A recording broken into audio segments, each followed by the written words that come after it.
berapa minggu lalu dia tanya kepada saya, kalau Tuhan Yesus datang 1 bulan lagi, apa yang akan kau lakukan? Saya bilang, ya sebanyak-banyaknya lah saya akan bercerita tentang kerajaan surga. Sehingga orang-orang yang mendengar, Anda semua tahu potensi kita dan hak kita sebagai anak-anak kerajaan. Amin, saudara. Ya, jadi saya tidak akan menunggu 1 bulan. Kalau 1 bulan itu memang 1 bulan Yesus akan datang, saya akan gunakan waktu itu, saudara. Ya, amin. Nah, saudara, hari ini saya berbicara mengenai manusia baru. Di awal tahun, biasa pergantian tahun kami berdoa bersama. Dan pada saat pergantian tahun itu Tuhan berikan satu ayat buat saya, yaitu dari Efesus 4 ayat 22-24. Dia mengingatkan tentang bagaimana kita harus menanggalkan manusia lama dan mengenakan manusia baru. Nah, saya bertanya-tanya kepada Tuhan, oh iya. Dan saya juga diingatkan Tuhan, pada saat pertama kali saya lahir baru, saya ingat waktu itu, saudara. Saya mengalami the lowest point in my life. Dan nanti kapan-kapan saya bisa sharing tentang itu.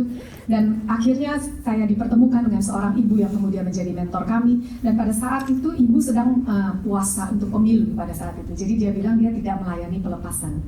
Tapi dia mengundang saya dan suami untuk datang ke rumahnya untuk persekutuan. Nah, pada saat pujian penyembahan dinaikkan, untuk pertama kalinya saya melihat visi yang dari Tuhan.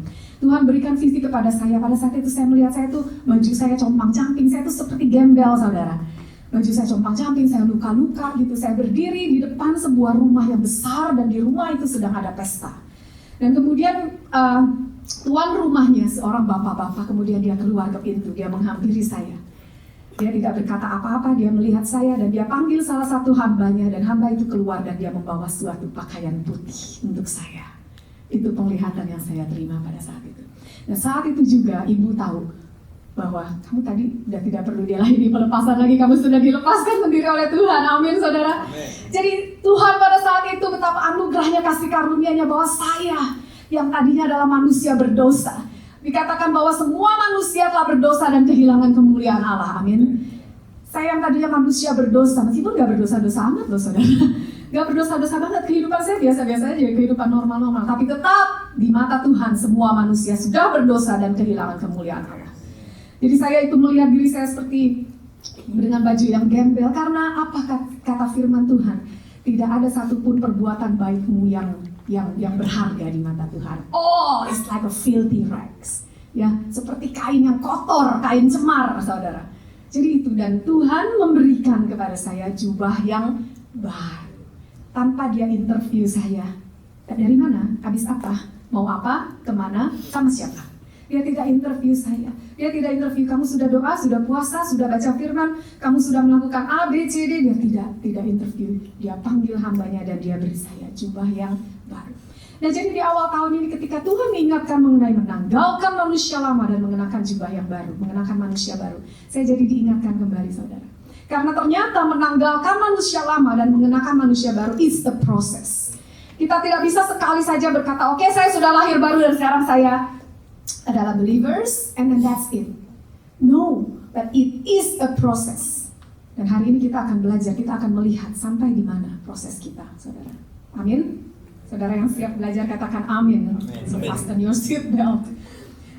Berikutnya, nah ini saya ketemu di internet thank God for Google ya, kita bisa cari sumber dari Google. Tapi nanti saya akan berbicara juga mengenai berhati-hati dengan Google.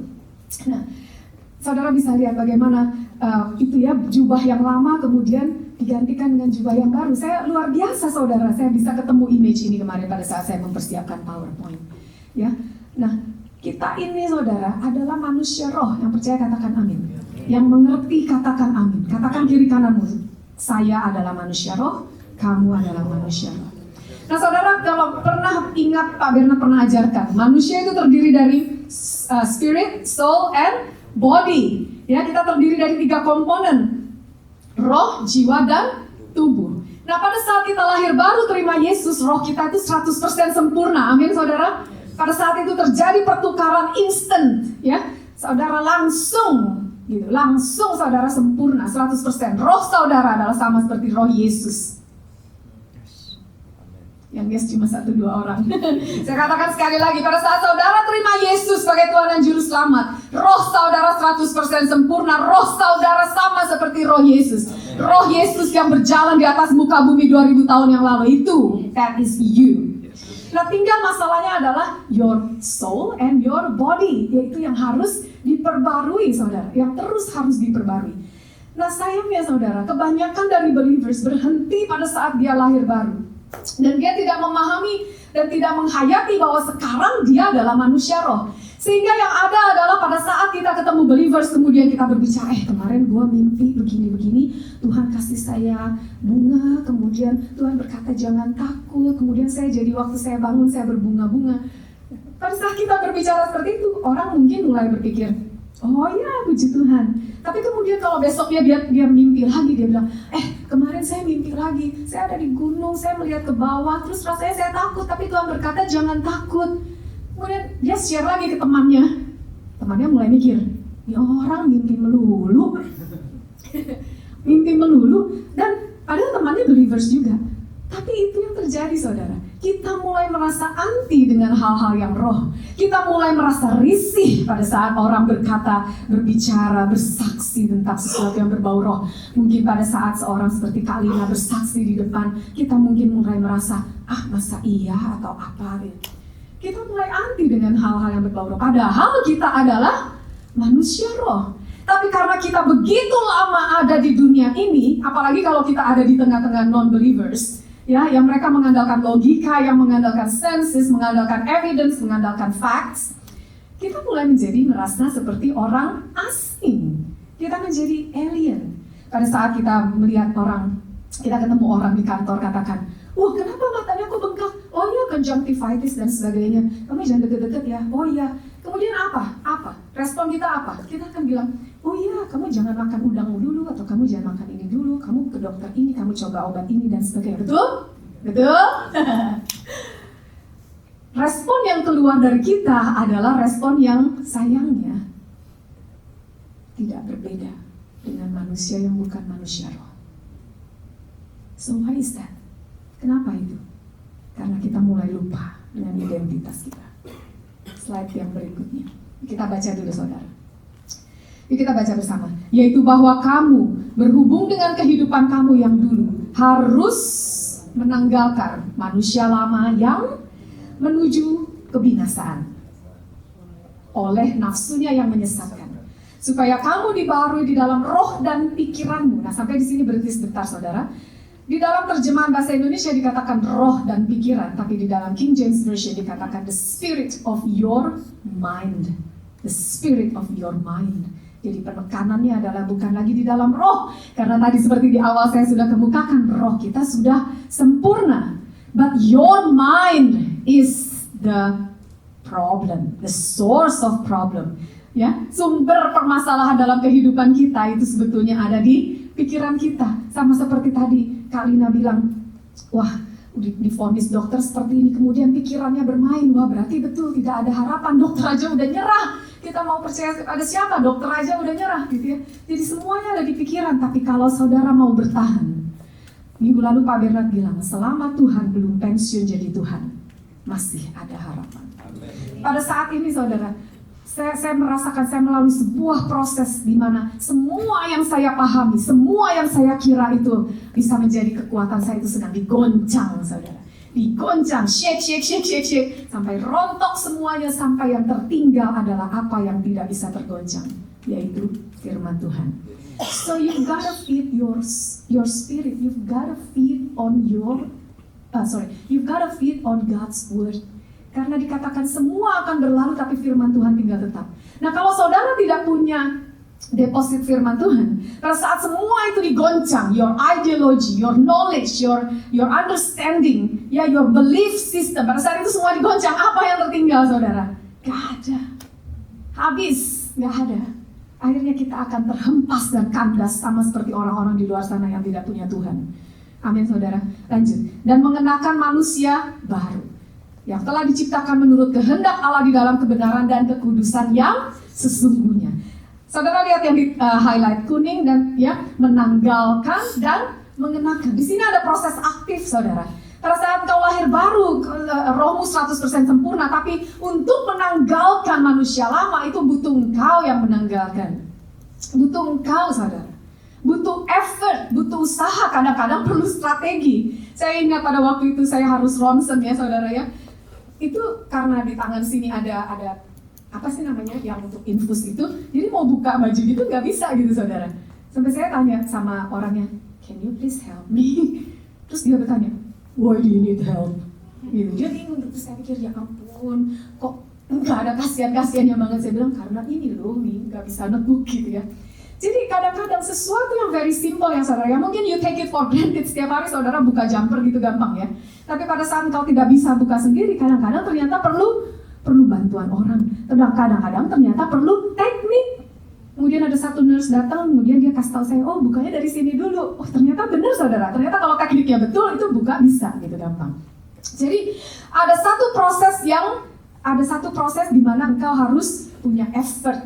Ya, mungkin satu kali engkau gagal, tapi engkau coba lagi. If this doesn't work, and then you try another way.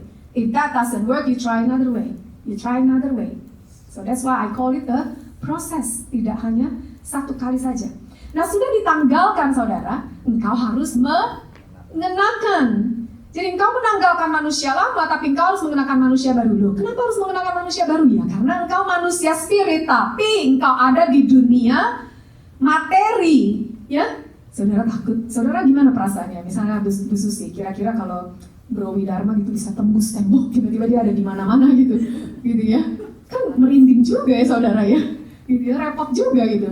Karena kita masih ada di dunia materi. Pada saat kita berinteraksi dengan sesama kita mengenakan tubuh jasmani. Kita berinteraksi, kita mengenakan tubuh jiwa kita, ya, untuk berinteraksi dengan dunia ini. Nah, jadi manusia lama ditanggalkan, manusia baru dikenakan. Gitu ya, amin saudara. Ya, next. Nah, saudara lihat ini. Ini yang baju orange itu adalah kostum penjara, ya saudara ya. Kostum di penjara. Jadi pada saat saudara ada seorang kriminal, saudara sudah divonis oleh hakim, saudara masuk penjara, saudara dapat kostum seperti ini ya. Nah, tapi pada saat saudara, when you finish your sentence, pada saat saudara sudah selesai menjalani masa di penjara saudara, dan saudara keluar, saudara tidak pakai kostum oranye ini lagi, betul? Ya, kostumnya itu harus ditanggalkan. Nah, saudara kalau perhatikan, jadi orang ini dia keluar, dia sudah bawa itu plastiknya ya, mungkin belongingsnya yang pertama kali dia dari masuk penjara. Kemudian dia keluar, dia sudah tidak pakai kostum penjara lagi, dia pakai bajunya sendiri. Ya, mungkin dibawakan oleh familinya, mungkin baju baru, mungkin bajunya yang dulu. Di saudara kalau lihat tiba-tiba dia berubah warna kulitnya, itu bukan karena kepanasan di dalam penjara ya saudara ya. Jadi waktu dia masuk, dia warna kulitnya masih putih gitu karena dia dalam penjara, dia sering berjemur, jadi agak dark jokes. Jadi itu saudara. Tapi yang sangat saudara bisa perhatikan adalah dia tidak lagi memakai kostum penjaranya. Nah, saudara bayangkan kalau dia masih memakai kostum penjara, dia datang ke toko, Pak Aris perasaannya gimana? Takut, ya. Siapa tahu dia pembunuh, gitu ya. Atau dia datang gitu ya ke Bro Andi, terus dia makan sebelah Bro Andi gitu. Kira-kira perasaannya gimana? Lanjut Pak. Dia cool soalnya. Jadi mau deket-deket aja rasanya risih gitu saudara. Ya, gimana kalau dia, pokoknya nggak pada tempatnya. Nah, demikian juga kita saudara. Tapi sayangnya banyak believers yang kita sudah lahir baru, kita sudah dibebaskan, tapi kita masih menggunakan manusia lama kita. Makanya that's why we do not fit in this world. That's why sometimes kita merasa ada kontradiksi. Dalam hati saya kok bilangnya begini, tapi teman-teman saya begini kok Tuhan. Kadang-kadang misalnya katakanlah, this is just an example. Misalnya asuransi kesehatan, ya. Teman-teman saya juga melakukannya kok Tuhan. Mereka si providernya itu mereka bisa bikin receipt, bisa double untuk anak saya, untuk suami saya, padahal yang pakai servisnya misalnya hanya saya, dan saya itu sehingga saya bisa klaim ke asuransi kesehatan, saya dapat balik. Ya, toh kan kalau nggak diklaim rugi, kan udah bayar, gitu. Tapi and then somehow di dalam hatimu kau merasa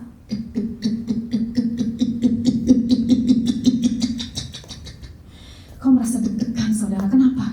Karena di dalam hatimu Roh Kudus mengingatkan, hey, that is not the truth.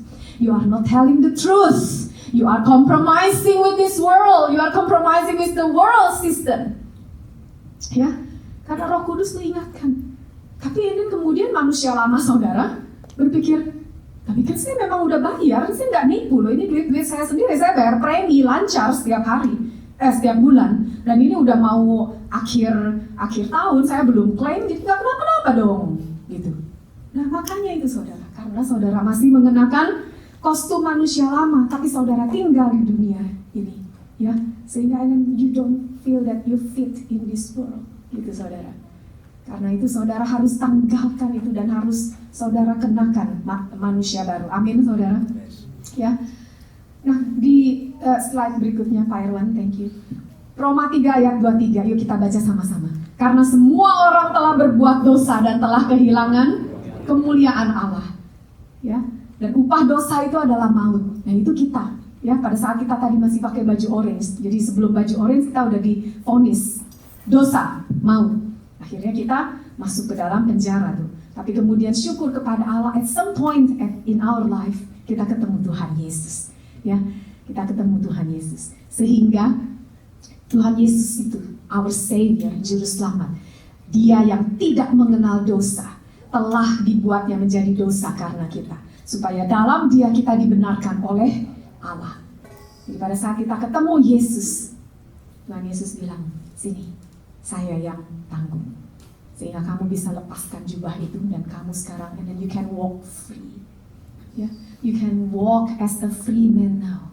Kita tidak lagi punya surat hutang, saudara. Semua surat hutang itu sudah dipakukan Yesus di atas kayu salib. Semua surat hutang yang mendakwa kita siang dan malam. Saudara tahu pada saat misalnya dokter katakan, oh kamu ini diabetes keturunan, misalnya. And then saudara mulai berpikir, oh benar juga ya. Mama saya, kakek saya, om saya, tante saya, semuanya diabetes. Sehingga dengan demikian, secara genetik, secara kedokteran, saudara berhak, that's crazy, right? Saudara berhak atau saudara eligible untuk mewarisi gen yang rusak itu, gen diabetes. Dan kemudian saudara berpikir, oh iya benar. Gitu. Tapi ingat saudara, bahwa semua surat hutang itu sudah dipakukan Yesus di kayu salib. Jadi saudara harus tolak itu. Amin saudara. Engkau adalah ciptaan baru. Engkau adalah ciptaan baru. Yang lama sudah berlalu, sesungguhnya yang baru sudah datang. Amin saudara. Jadi semua itu, that's all in the past. Kalau saudara masih tetap percaya, tetap yakin bahwa oh iya ya, karena saya dilahirkan dari mamah yang diabetes dan keturunan diabetes, maka saya diabetes. And then what's the point of Jesus died on the cross? Apa gunanya? Think about that. Think about that. Apa gunanya, saudara? Kalau kita masih harus menanggung kesengsaraan ini di kayu salib, di dunia ini. Kalau kita masih berpikir bahwa, ya tubuh saya ini, ya sekarang sakit-sakitan, ya sekarang karena umur, jadi saya sudah tidak bisa A, B, C dan sebagainya. Atau karena saudara berpikir, oh iya, sejak saya waktu itu terkena virus kemudian saya jadi tidak pernah bisa lagi bekerja secara normal, misalnya saya gampang capek dan seterusnya. Saudara bayangkan, when Jesus died on the cross, He said, it is finished. 1 Petrus berkata, oleh bilur-bilurnya, you were healed. Not you will be healed. Not you are healed, not even you are. But you were. In the past, saudara. Jadi, Yesus mati itu for the specific disease or illness that you are carrying on your body right now. Untuk spesifik penyakit, kelemahan, persoalan yang kau tanggung di dalam tubuhmu dan hidupmu sekarang. But you've got to believe that, you've got to convince yourself. Ingat sekali lagi, manusia rohmu sudah sempurna. Manusia rohmu, when the word of God is spoken over you, manusia rohmu dengan cepat menangkap, yes, amen. Tapi sekali lagi ingat mengenai perumpamaan seorang penabur, ya, mengenai kekhawatiran, kemudian tawaran dunia ini. Begitu itu mulai switch on your soul, mulai take over. Akhirnya benih firman itu, benih iman itu mati, saudara. Ya, pada saat saudara datang misalnya ke KKR healing, kemudian saudara katakan, oleh mengilur-ngilur Yesus, kamu sudah sembuh, kamu sudah sembuh. Dan saudara berkata, yes, amin. Tapi begitu saudara pulang, saudara merasa, kok masih bengkok ya, kok masih nggak bisa jalan. Kemudian pikiran saudara mulai lagi, oh iya, kemarin kata dokter nggak mungkin sembuh. Atau paling nggak harus fisioterapi 16 kali, saya baru 3 kali. Jadi masih panjang perjalanan. Akhirnya saudara, benih iman itu mati. Dan saudara kembali lagi menggunakan kostum yang orange itu. Oh iya, saya sakit. Ya, gitu saudara. Ya. So I want you to terus buka roh saudara. Buka roh saudara. Biar hari ini kebenaran yang disampaikan itu mengubahkan hidupmu saudara. Ya, amin. Nah sekarang kadang-kadang kita berpikir gini, aduh Sandra, udahlah kita tuh gak usah terlalu radikal lah, gak terlalu fanatik lah ya, kita di sini kita ada Medicare dan sebagainya. No, I'm telling you, karena kita ada Medicare kadang kita terlena saudara, because everything is facilitated, you don't have to pay out of your pocket. Kadang-kadang kita berkata nikmati aja seluruhnya, semuanya ada fasilitasnya dan sebagainya. Tapi again, that is the world system. You will never know what the devil will throw on your face. Kalau kita tidak mulai belajar untuk berdiri untuk hal-hal yang kecil ini, saudara. You will never know. Dan pada saat itu, kalau saudara tidak mulai latihan dari yang awal-awal, pada saat sesuatu yang besar itu ditompokkan gitu ke muka saudara, apa yang kira-kira terjadi, saudara? Saudara pasti, ya. Nah saudara, slide nomor 6. Nah proses pengelupasan tadi yang saya katakan. Jadi siapa yang ada di dalam Kristus, dia adalah ciptaan baru. Saudara katakan, saya ciptaan baru. Saya ciptaan baru. Saya ciptaan baru. So you got to tell yourself every day, every single time that you remember. Saya itu ciptaan baru. Ya, saya ciptaan baru. Jadi pada saat dokter pernah berkata sesuatu pada saya, oh you are inheriting this from your family or whatsoever. Saya berkata bahwa itu yang saya pegang saudara. Saya ciptaan baru, saya ciptaan baru, saya ciptaan baru. Ciptaan baru is ciptaan baru saudara. Ciptaan baru itu bukan recycle. Saudara lihat, apa ayatnya berkata, jadi siapa yang ada di dalam Kristus, ia adalah recycle. Ada? Ia adalah produk daur ulang. Ada? No. Dia adalah ciptaan baru, so completely 100% new, brand new. Ya, yang sebelumnya tidak ada menjadi ada, saudara. Dan yang diciptakan Tuhan itu adalah perfect. Ya, jadi yang sebelumnya saudara pada saat saudara masih mengenakan kostum yang orange, jadi sebelum saudara terima Yesus, sebelum saudara lahir baru, saudara itu benar, saudara itu sakit-sakitan, keluarga saudara menanggung kutuk kemiskinan misalnya, kutuk kegagalan, jadi seluruh keluarga saudara gagal, miskin, cerai kayak gitu. Tapi pada saat saudara terima Yesus, semuanya itu sudah diubahkan, engkau menjadi ciptaan baru. Amin. Engkau memiliki, you have that potential, you have that divine potential in yourself. Kau punya potensi ilahi itu. Nah tinggal sekarang prosesnya, saudara mau nggak dikelupas? Nah ini yang kadang-kadang jadi masalah, bukan kadang-kadang, ini yang selalu jadi masalah. Karena kita sudah terlalu nyaman saudara. Oh this is me, saya punya keluarga yang baik, pekerjaan yang baik, gereja yang baik, pelayanan yang baik, segala sesuatunya baik. Sehingga pada saat Tuhan mulai mengajakmu, hey kau sudah terlalu lama di zona nyaman, ayo naik kelas sedikit yuk naik kelas sedikit yuk. Pada saat saudara mulai dikutik gitu, saudara mulai merasa tidak nyaman. Karena proses pengelupasan itu sakit saudara, sakit. Proses pengelupasan itu sakit. Tapi saya mau katakan bahwa yang ada di dalam saudara itu jauh lebih indah daripada apa yang saudara lihat sekarang. Makanya Rasul Paulus berkata bahwa penderitaan yang sekarang kau alami tidak ada bandingnya dibandingkan kemuliaan yang Tuhan sediakan. Amin saudara. Tinggal kita ini mau nggak dikelupas. Kalau saudara sudah puas dengan yang di depan itu yang grayscale ya, yang abu-abu. Ya udahlah beginilah, nggak apa-apa lah, sekali-sekali sakit lah, nggak apa-apa lah, kalau lagi musim flu ya kena flu, nggak apa-apa lah, semua teman-teman di kantor juga kena flu gitu, nggak apa-apa lah. Kalau saudara nerima itu saudara, you will never know what's inside you. Kau tidak akan pernah tahu bahwa sesungguhnya kualitas semacam apa, kualitas apa kau sebenarnya, you will never know. Tapi kalau saudara mau bilang, ya Tuhan, saya mau ikut Engkau, saya ini ciptaan baru loh Tuhan. Kalau hidup saya sejak terima Yesus 3 tahun yang lalu belum ada perubahan, bukan berarti kuasamu yang tidak sempurna, tapi berarti saya yang mungkin belum rela untuk masuk ke dalam proses penuntasan. Amin, saudara. Ya, amin. Nah, berikutnya, tahun 1863, saudara, ini ada namanya Emancipation Proclamation yang dicetuskan oleh Presiden Abraham Lincoln, ya, Presiden Amerika Serikat. Jadi tahun 1863 itu, saudara, ada perang saudara gitu ya di Amerika. Nah, Presiden Abraham Lincoln dia mencetuskan emancipation ini yang isinya that all persons held as slaves within the rebellious areas are and henceforward shall be free.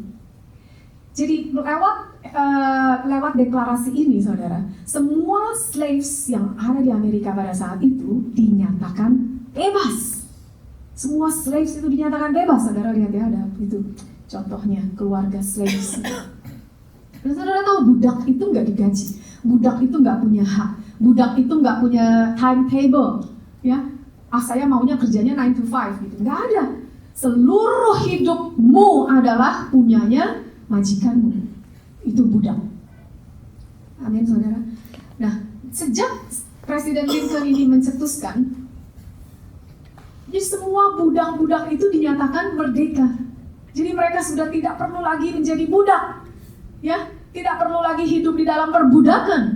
Nah, tapi banyak majikan-majikan yang nakal pada saat itu.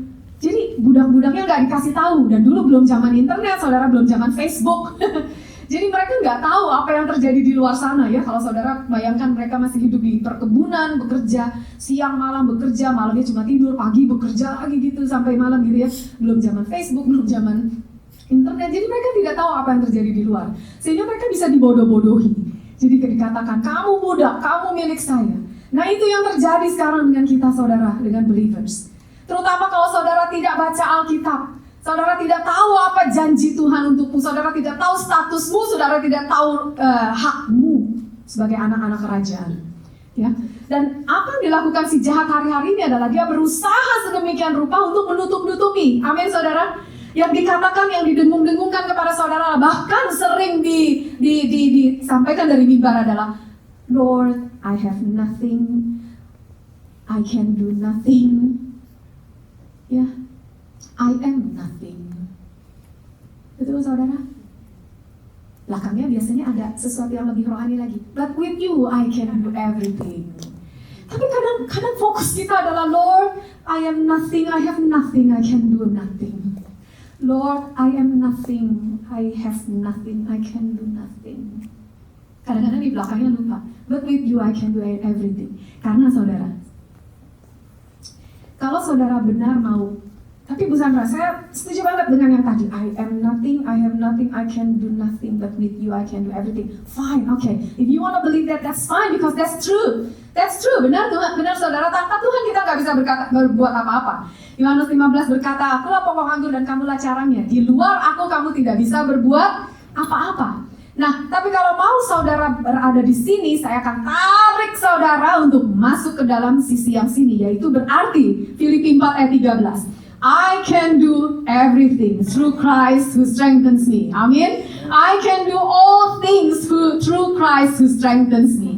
Jadi kalau saudara tadi mau berkata bahwa Tuhan, I am nothing, I have nothing, I can do nothing, but with you I can do everything. Okay, now let's move on to this side. That means with God you can do all things. Jadi kalau sekarang saudara misalnya yang diminta, kamu coba nanti minggu depan pelayanan coba singer ya. Saya nggak bisa, Tuhan misalnya kayak gitu. Atau misalnya kemudian Tuhan kasih promosi, nanti kamu, saya akan promosikan kamu. Misalnya manajer saudara bilang, saya akan promosikan kamu jadi supervisor. Kamu akan membawai 2 orang. Lumayan saudara, supervisor membawai 2 orang misalnya, ya kan kemajuan. Kemudian saudara berpikir, tapi kan saya nggak pinter bicara, saya nggak pinter ini, saya nggak pinter itu, dan sebagainya. Berarti saudara menyeret diri saudara kembali di sini. Ya, harusnya saudara mau dong.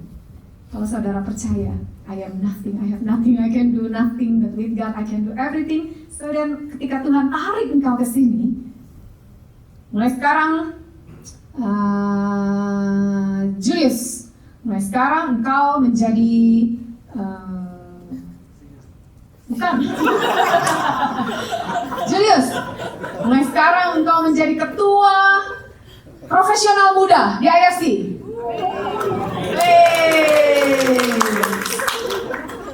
Nah, terus dia mulai mikir, tapi kan saya di IFC baru, saya baca kitab belum, dari Kejadian belum selesai Wahyu, saya nggak pintar bicara. Misalnya loh ini ya Julius joke ya, dan sebagainya. Nah berarti Julius balik lagi ke sini, ya, jadi nggak konsisten, ya, amin saudara. Jadi kalau saudara tadi mau bilang I have nothing dan sebagainya, berarti I can do all things through Christ who strengthens me, amin. Nah saudara, jadi si jahat itu maunya adalah kita tidak tahu. Si jahat maunya kita terus ada di dalam perbudakan. Si jahat maunya kita terus berpikir bahwa Tuhan itu jauh, Tuhan itu tidak memandang kita, Tuhan itu kadang-kadang nggak nengok, kadang Tuhan itu lagi nengok ke sebelah sana. He doesn't know what happened with me. Kadang-kadang kita berpikir begitu. Padahal saudara, apa di Bilangan 6 ayat 22-24, ini Tuhan yang minta kepada Harun, beginilah engkau harus memberkati orang Israel. Bagaimana? Tuhan memberkati dan melindungi engkau. Tuhan mengarahkan wajahnya kepadamu dan memberi engkau kasih karunia. Nah saudara, kalau mengarahkan wajahnya berarti Tuhan lihat gak apa yang terjadi pada saudara hari ini? Tuhan lihat gak? Tuhan tahu gak apa pergumulanmu hari ini? Tuhan tahu gak apa yang sedang menjadi bebanmu hari ini? Tuhan tahu gak engkau sedang butuh A, butuh B, butuh C? Kalau kita percaya Tuhan mengarahkan wajahnya kepadamu, ya. Itu saudara, ya. Tapi iblis tidak mau kita tahu, makanya dibuatlah kita itu menjadi malas baca Alkitab, kita malas datang ke ibadah-ibadah, kita malas, kita hanya maunya segala sesuatu yang dunia, yang instan gitu ya, yang entertaining, yang soothing for our soul, yang membelai-belai jiwa kita. Amin saudara. Tapi begitu saudara dapat makanan keras, begitu saudara di-reveal the truth, dan saudara mulai merasa tidak nyaman. Karena saudara masih mengenakan manusia lama. Itu saudara. Yohanes 8 ayat 36 berkata, He whom the Son sets free is free indeed. Jadi saudara, hari ini 2024 saya proklamasikan bahwa saudara sudah merdeka. Jadi saudara jangan lagi mau dikenakan kuk perhambaan. Amin saudara. Ya, jangan lagi mau menjadi budak, jangan lagi mau dibohong-bohongin si jahat bahwa this is your destiny. Udahlah, kamu udah terlalu sering mencoba, kamu udah terlalu sering 10 tahun, 20 tahun kamu sudah mencoba bisnis tapi kamu gagal terus, masa kamu mau coba sekali lagi? Itu kata si jahat. Tapi firman Tuhan berkata apa saudara? Engkau akan terus naik dan bukan turun. Kau akan menjadi kepala dan bukan ekor. Tuhan akan memberkati keluar dan masukmu. Tuhan akan menjaga engkau. Nah tinggal itu saudara, mana yang saudara mau pegang? Saudara mau lihat fakta? Ya, saudara mau lihat fakta pengalamanmu pada saat kau berjalan bersama dengan Tuhan? Atau saudara mau bilang Tuhan, oke, saya percaya firman-Mu tidak akan gagal. Saya akan coba sekali lagi Tuhan. But this time with you Lord. This time I'm gonna wear the new man. Saya akan menggunakan manusia baru saya. And then we'll see what happen. Oke? Ya, next saudara. Jadi seperti tadi saya katakan, spirit kita sudah 100%, tapi soul dan body kita itu yang harus terus-menerus diperbarui. Ya, kalau saudara pada saat itu masih, misalnya pada saat itu saudara kurus gitu, lemas gitu ya, nggak bisa ngapa-ngapain, terlalu gemulai. Jadi saudara mulai workout, saudara mulai pelihara kesehatan tubuh saudara ya, sehingga tubuh saudara can carry you to your destiny. Jadi kalau tubuh saudara itu gak kuat, tubuh saudara gak fit, bagaimana saudara bisa katakan, saya mau menginjil, saya mau misionari ke pedalaman misalnya. Ya, tapi kalau tubuh saudara kuat, ya, seperti Pak Aris, Kak Ros setiap kali pulang ke Indonesia mereka misi, ya, tubuh saudara kuat, saudara bisa, ya. Kemudian your soul, Roma 12 ayat 2 berkata. Nah inilah saudara, ini yang seharusnya menjadi pedoman kita, menjadi tugas kita. Janganlah kamu menjadi serupa dengan dunia ini. Tadi saya udah kasih contoh-contohnya ya saudara ya, mengenai dan sebagainya, mengenai engkau terlibat dengan 0% interest gitu ya. Engkau terlibat dengan apalah saudara, for payments ya, installment dan sebagainya. Again, saya tidak bisa jabarkan itu di sini terlalu banyak, saudara. Saya hanya berdoa bahwa Tuhan akan terus membukakan saudara dan membawa saudara ke dalam pengertian kepada pengertian. Semakin engkau terikat dengan sistem dunia ini, semakin engkau tidak akan bisa tampil sebagai anak-anak kerajaan. Sekali lagi, saudara. Semakin engkau terikat dengan sistem dunia ini, semakin engkau tidak akan bisa tampil sebagai anak-anak kerajaan.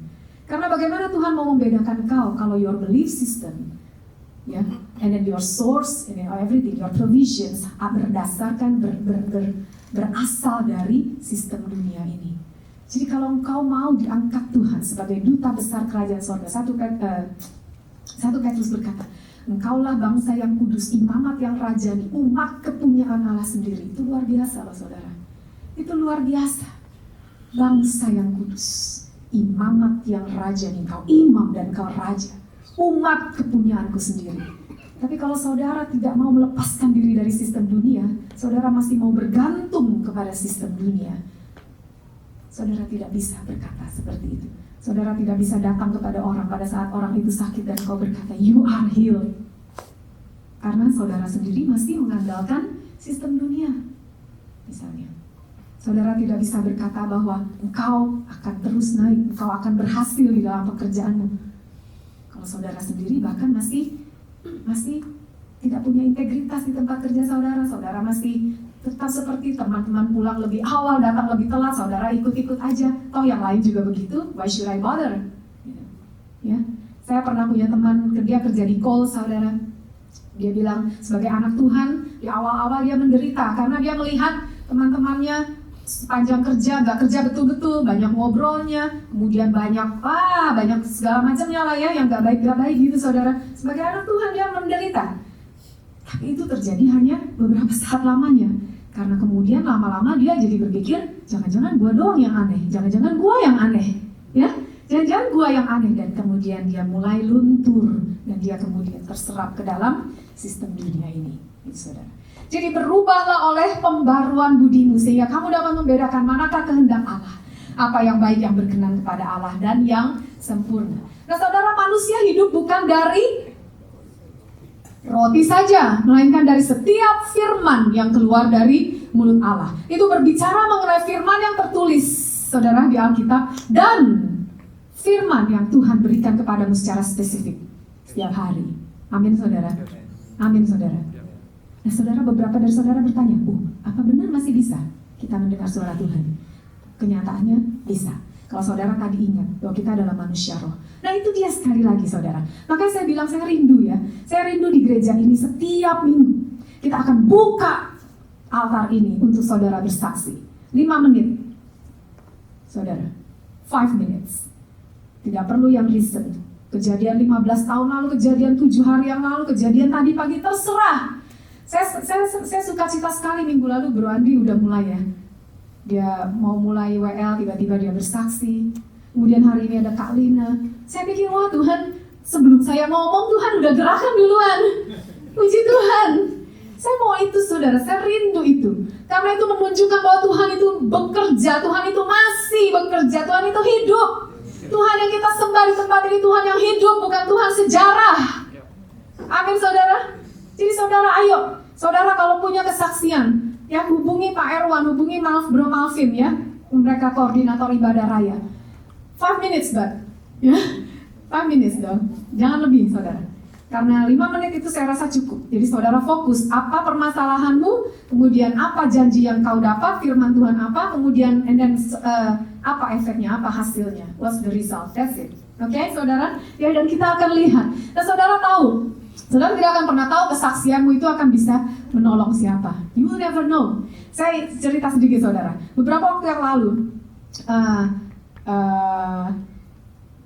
saya kesaksian teman-teman kami, salah satu anak rohani kami. Kita selalu ajari untuk perkatakan what you want to see. Tapi tentu saja berdasarkan firman, ya. Berdasarkan firman. Nah, pada saat itu dia mau menjual apartemennya, unit. Dia mau menjual unitnya di Bankstown. Nah, tapi unitnya ini kemudian tetangganya itu ada yang jual juga. Tetangganya itu jualnya unitnya kondisinya jauh lebih baik dan harganya tapi jadinya lebih murah dari yang dia inginkan. Gitu. Nah di sini kayak Bro Andi ya, Bro Andi real estate juga ya, Bro Marcel, Bro Julius. Mereka tahu ya kalau udah ada kompetitornya yang dijual harga segitu, kondisi lebih bagus, mungkin nggak kualitas saya lebih buruk, lebih rendah, tapi saya mau harga lebih tinggi, mungkin nggak? Nggak mungkin, ya? Nggak mungkin kan? Di atas kertas itu nggak mungkin. Tapi teman kita ini dia belajar, dia mengerti firman Tuhan, dia berkatakan rumah ini terjual di harga sekian, unit ini terjual di harga sekian, terus dia berkatakan, dia doakan, dan saudara tahu apa yang terjadi? Terjadilah sesuai imanmu. Jadi unitnya kualitasnya lebih rendah, tapi terjual dengan harga yang lebih mahal.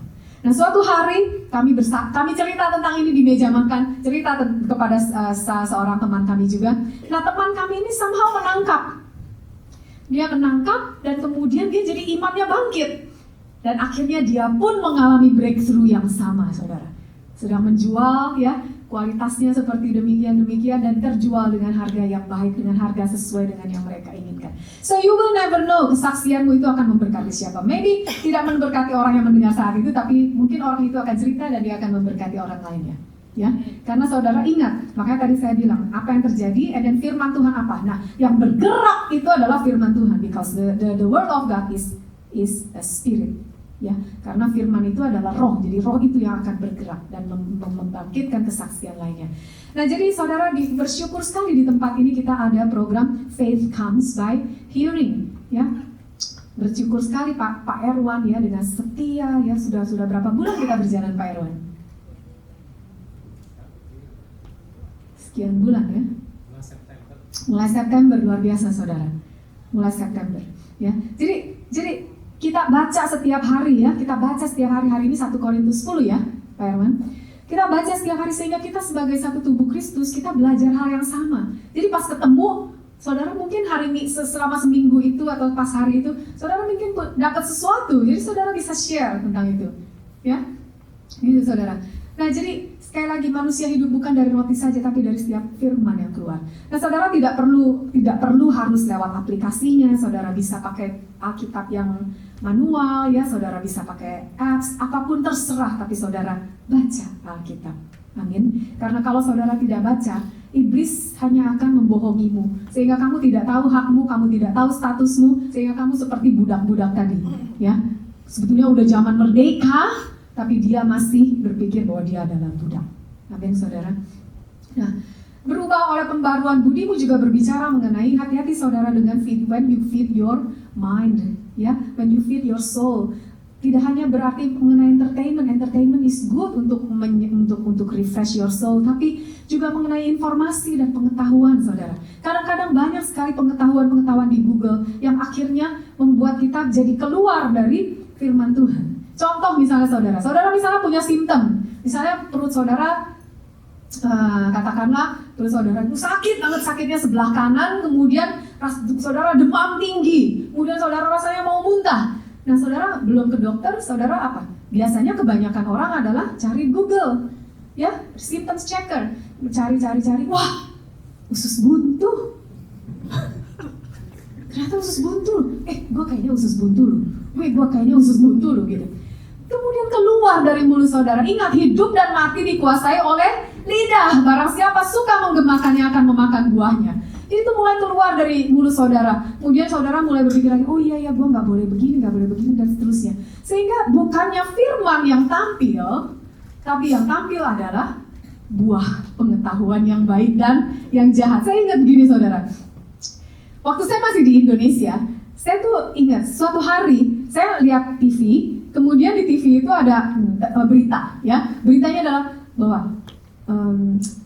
di berbagai daerah harga cabai keriting mulai diperkirakan melonjak hingga sekitar 100.000 per kilogram. Masyarakat diperkirakan sudah mulai mengalami kesulitan sehingga mereka mulai mengurangi konsumsi dan daya beli pun menurun. Terus saya baru tahu, wah, cabai ternyata hampir 100.000 sekilo. Nah, yang tadinya Bu Sandra tuh nggak tahu cabai itu 100.000 sekilo, setelah dia nonton di TV, dia tahu 100.000 sekilo, dia mulai terpengaruh. Jadi pakai cabai jangan banyak-banyak ya Mbak, mahal nih. Nah itulah saudara, makanya pada saat Tuhan berkata buah pengetahuan yang baik dan yang jahat itu jangan dimakan. Kenapa? Karena pada saat engkau tahu, engkau jadi melangkah keluar dari perlindungan Tuhan. Betul saudara? Betul? Ya? Suatu ketika dokter pernah berkata, dokter pernah bilang sama saya, oh kamu hati-hati ya, nanti daya tahan tubuh kamu menurun gitu ya. Jadi kamu harus hati-hati terhadap germs gitu ya. Kamu harus hati-hati cuci tangan sering-sering dan sebagainya, jangan deket-deket orang sakit dan sebagainya. Nah karena saya tahu itu, akhirnya apa yang terjadi saudara? And then I became more aware of my surroundings. Saya dikit-dikit saya karbol, saya semprot desinfektan, dikit-dikit cuci tangan dan sebagainya gitu. Dan apa yang terjadi? Ya terjadilah seperti apa yang kau antisipasi. Terjadilah saya kena infeksi jadinya. Gitu saudara. Tapi seandainya dokter itu nggak bilang, saya akan tetap berada di dalam my peace. Saya tetap akan berada di dalam peace itu. Bahwa Tuhan menjaga engkau, Tuhan memberkati orang benar, Tuhan memagari dia dengan anugerahnya seperti perisai. Walau 1000 rebah di kiriku dan 10.000 di sebelah kananku dan seterusnya. Tapi begitu itu termakan, salah nggak dokternya? Ya enggak lah. Ya, dokter itu mengasihi pasien saudara, most of them.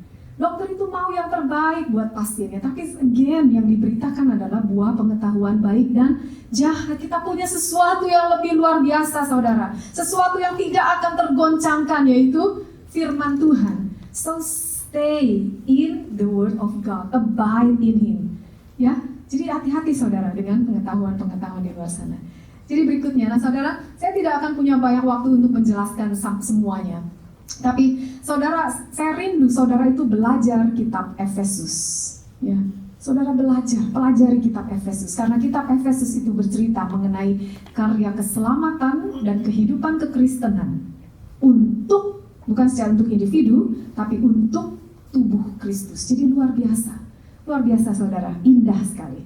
Ya, jadi Efesus 1 di sana mulai diberitakan bahwa kamu diselamatkan, ya, you are saved by grace through faith. Ya, itu kita semua udah hafal luar kepala. Kemudian kita dipilih. Waktu saya khotbah berapa bulan yang lalu saya membahas Efesus 1 ayat 4-5. Kita sudah dipilih sebelum dunia dijadikan untuk menjadi kudus dan tak bercacat. Amin saudara. Ya, jadi dipilih, diselamatkan. Kemudian Efesus 2, 3 dan seterusnya diajarkan bagaimana kita hidup bersama dengan sesama believers. Bagaimana kita masing-masing sudah dianugerahi potensi ilahi, karunia-karunia. Untuk apa saudara? Bukan untuk dikubur, bukan untuk dipendam, bukan untuk dipertanyakan, tapi untuk memperlengkapi orang-orang kudus. Makanya saya senang sekali melihat ada banyak orang yang mulai terlibat di sini, mulai ikut melayani melalui wadah IRC Sydney.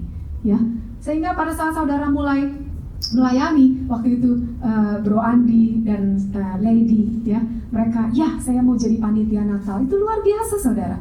Bagaimana potensi ilahi yang Tuhan sudah taruh dalam kehidupan mereka itu termanifestasi.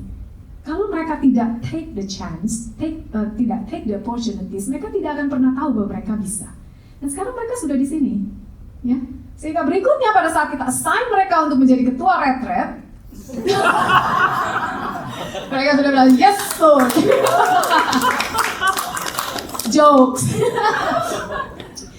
Siapa tahu nubuatan. Jadi melayani all talents, ya, work beautifully, ya. Nah saya sering kasih contoh ini saudara. Kalau saudara itu adalah sebuah busi, ya, tapi saudara adalah busi cadangan. Nah saudara itu tidak akan pernah tahu kemampuan saudara. Jadi kalau saudara sebuah busi cadangan, tapi saudara ada di sebuah motor atau mobil pakai busi gak sih? Enggak ya? Oh pakai ya? Jadi mobil, saudara, tapi mobil apa punya busi cadangan? Anyway, anggap aja ada. Motor di Indo ya, busi. Jadi kalau selama saudara itu adanya di motor atau di mobil yang bekerja sempurna, saudara nggak akan pernah kepake sampai Yesus datang kedua kalinya. Sampai Yesus datang menjemput saudara di awan-awan permai, saudara tidak akan pernah tahu what your potential and your gifts. Saudara tidak akan pernah tahu kualitasmu itu seperti apa. Tapi begitu saudara melangkah keluar dari kenyamanan, begitu saudara masuk ke dalam satu tempat yang belum ada apa-apanya, dan di sana ternyata saudara menemukan bahwa saudara bisa memperlengkapi. Jadi begitu busi itu dibawa ke mobil atau motor yang lagi mogok, musik itu bekerja beautifully, wonderfully, amazingly. Amin saudara. Ya, jadi itu saudara. Nah, saudara, kemudian Efesus berbicara berikutnya mengenai hidup bersama dalam keluarga dan dunia kerja. Kemudian mengenai perkataan kita, mengenai tindakan kita harus sesuai dengan manusia baru yang kita kenakan. Ya, bahwa kita ini adalah umat yang kudus, berarti perkataanmu harus kudus. Ya, saudara, saya ini banyak menahan loh saudara. Saya sebetulnya orangnya lucu, saya suka jokes, tapi saya harus menahan. Karena kenapa saudara? Karena dari mulut yang sama tidak boleh keluar kutuk. Kalau dari mulut ini, aku mau memakai ini untuk memberkati orang lain, ya, untuk memperkatakan berkat. Jesse mulai ketawa-tawa. Berarti dari mulut ini juga harus jangan keluar lagi perkataan-perkataan yang sembrono, perkataan-perkataan yang kotor, perkataan-perkataan yang kosong, ya. Kadang-kadang kita jokes, kadang-kadang dengan sesama kita gitu jokes gitu ya. Oh iyalah, gua apa misalnya apa? Oh iya, kadang-kadang sering ya, MATI lah gua gitu. Iyalah gua gitu ya. Nah saudara, hati-hati ya. Jadi kalau saudara mau melihat bagaimana mulutmu itu punya kuasa pada saat kau berkata, you are healed, you are blessed, you are successful. Ya, pada saat kau mau berkata memberkati orang lain, saudara hati-hati gunakan mulutmu. Amin. Berat ya saudara ya. Jadi perkataan kita, tindakan kita, jadi status kita sesuai. Nah saudara, saya punya murid saya tahun lalu, itu ada anak kelas 2 ya saudara. Saya nggak tahu, somehow mungkin dari past experience dia ada trauma gitu ya, mungkin ya di dalam keluarga. Jadi perkataannya tuh, he has a very low self-esteem. Jadi dia akan berkata, I am useless, nobody likes me, I am the most useless person in the world. Dan dia mulai menangis. Setiap hari gitu saudara, pada saat the first few weeks of the school year last year ya, setiap hari dia berkata begitu. Saya yang dari tadinya, it's okay, you are okay, no you are not, you are beautiful, you can do it, let me help you. Dari yang saya gituin setiap hari, akhirnya sampai yang I cannot do this, I am useless, nobody loves me, I hate school, I don't like this school. Nah, dan saya bilang, katakanlah namanya Budi. You can settle yourself, you can cry. When you are ready, you can come to me and we are gonna talk. Jadi saya suruh silakan mau menangislah. Nanti setelah dia tenang, baru kita bicara gitu. Because he did it to get the attention. Ya, jadi dia rindu itu, dia mencari perhatian negatif, ya, negative attention. Jadi omongannya gitu terus. Nah itu selama 1 tahun, saudara. Selama 1 tahun saya kadang-kadang mikir, aduh punya murid 21 aja udah banyak, plus 1 yang kayak gini nih, ini mah kontennya seperti 40 murid ini satu orang ini. Saya ajari dia setiap hari, you are beautiful, you can do this, I love you. Kayak gitu saudara. Sampai pada akhir tahun, akhirnya dia bisa ada suatu kelas kita bikin satu film gitu ya, short film, kemudian dia bisa di sana bisa ikut tampil gitu.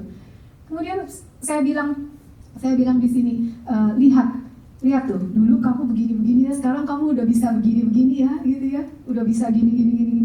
Jadi luar biasa progres yang udah dia capai gitu saudara. Tapi ingat sekali lagi dari mulut kita. Jadi sekarang dia nggak bilang lagi I am the most useless, I cannot do anything dan sebagainya, ya, gitu saudara. Nah apalagi kita. Jadi mulai hari ini, saudara perkatakan yang baik tentang hidupmu, saudara perkatakan yang baik tentang dirimu. Kemudian di Efesus 6 nanti akhirnya saudara akan melihat mengenai perlengkapan rohani, ya, bagaimana berbaju sirahkan keadilan, ya, ketopong keselamatan, perisai iman, pedang roh, dan seterusnya. Supaya apa saudara? Supaya engkau bisa mengadakan perlawanan pada hari yang jahat itu. Kita tidak tahu kapan waktunya saudara, ya. Karena itu kita harus bersiap-siap dari sekarang. Amin, saudara. Nah, saudara, saya akan tutup dengan kesaksian ini. Pada waktu 2-3 tahun yang lalu, pada saat COVID, saya mendengar kabar dari sepupu saya bahwa mama saya mendengar kabar dari orang tua saya juga, tapi sepupu saya lebih banyak memberikan kabar negatifnya. Bahwa mama saya mulai mengalami symptoms yang dikatakan COVID. Tapi dia tinggal berdua dengan papa saya. Nah, Tapi mereka tidak mau disuruh periksa, disuruh tes dan sebagainya. Tapi kondisinya mulai menurun. Nah, sepupu saya, instead of helping or offering some help, dia hanya bisa teks saya yang isinya itu semua adalah negatif. Wah, nanti kita harus dicek kadar saturasi oksigen dan sebagainya. Harus tes begini atau dan sebagainya. Tapi gue nggak bisa bantu ya, karena gue juga nggak mau ketularan, which makes really sense. Ya, saya juga tidak menyalahkan siapa-siapa, saya tidak menyalahkan mereka. Apa yang bisa kita lakukan, saudara? Yang kita bisa lakukan hanyalah, nah sekali lagi, kita mau mengenakan manusia lama, berpikir secara manusia lama bahwa oh iya ya, aduh gimana banget ya, anak-anak di luar negeri semuanya, terus mereka nanti gimana, nanti gimana, gitu. Pikiran yang buruk-buruk itu udah mulai terjadi, udah mulai berkeliaran di sini. Tapi saya memutuskan untuk saya mau pegang firman Tuhan. Kemudian itu proses, saudara, itu proses. Kemudian Tuhan kasih lagu Alfa dan Omega. Bahkan Tuhan kasih lagu itu sebelum hal ini terjadi. Satu kalimatnya berbunyi, semua akan berlalu namun firman-Mu tinggal tetap.